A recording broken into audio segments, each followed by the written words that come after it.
अडत कुणी भरायची यावरून सुरू झालेला वाद थांबता थांबत नाहीये। सोलापूर बाजार समितीमध्ये सुरू झालेल्या संघर्षामुळे पोलीस बंदोबस्त तैनात करण्याची वेळ आली आहे।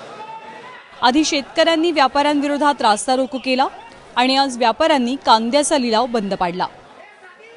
यामुळे राज्यभरातनं कांदा विक्रीसाठी आलेल्या शेतकऱ्यांची अडचण झाली आहे। गेले 3 दिवस झाले, परवा 4 वाजता आम्हाला दुपारी फोन आलता इथले आडत्यांचा की माल भरा, मार्केट चालू झाले। आम्ही त्यानंतर माल भरला दुपारी 2च्या नंतर आणि या ठिकाणी काल 50 गाडी आवक झाली होती, परंतु काल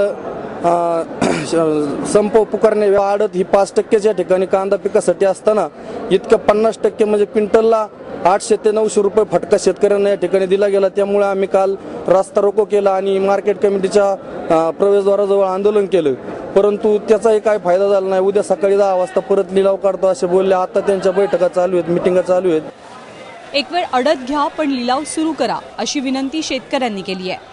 अखेर लिलाव सुरू झाला आणि कांद्याचे भाव 1600 वरून 800 रुपये क्विंटलवर आले। यांनी काल बी मीटिंग 1 वाजेपर्यंत 2 वाजता लिलाव चालू केला आणि आज पण तोच प्रकार। काल आम्ही आंदोलन केलं, तिथं रस्त्यावर बसलो, पण त्यांनी काय म्हणले, तुम्ही ज्या आडतदाराक माल टाकलाय त्याची रिसीट घ्या आणि घरी जा। एवढे 100 पाकिट सोडून घरी जायचं का कांदा? आमचं काय, शेतकऱ्यांचं काय?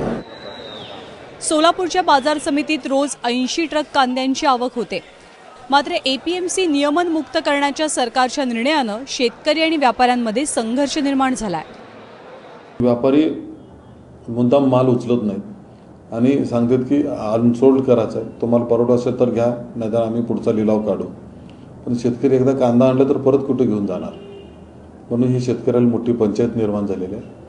हे धोरण शासनाने ठरवावे की पक्क धोरण ठरवावं, नाहीतर जसं हमीभाव दिला जातं तसं हमीभाव त्याने द्यावा। शेतकऱ्यांची अडत भरायला व्यापारी तयार नाहीत। लिलाव सुरू झालाच तर अडतच्या मोबदल्यात व्यापारी शेतमालाचा भाव पाडतायत। त्यामुळे सरकारचा निर्णय आणि व्यापाऱ्यांचा आडमुठेपणा यामुळे शेतकरीच भरडला जातोय। सोलापूरहून शिवकुमार पाटीलसह ब्युरो रिपोर्ट, एबीपी माझा।